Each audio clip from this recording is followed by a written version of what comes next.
มาเห็นมาทุกคนอยู่วันสบายดีไหมเป็นจังไดคนหลายเนาะเป็นจังไดไหม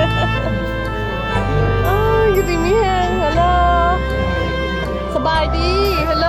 สบายดีอยู่ดีมีแฮงเด้อโอเคนี่คนหลายสบายดีถ่ายคนงามน้องเราคนงามได้เอานี่งามสวยหลายสวย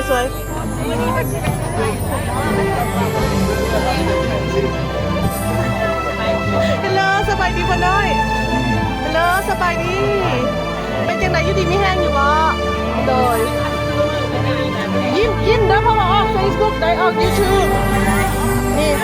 อันนี้เป็นคนเฟรชโน่เด้อลีเดอร์ไม่อย่างก็จะยังให้บ่ไม่ยังจะยังให้โอ้เข้าเป็นอย่างนั้นไหมโอเคอยากให้แม่นบ่แม่ดีใจบ่โอเคดีใจอย่าแม่นแหละเขาก็ดีใจเพื่อกันได้เห็นมาทุกคน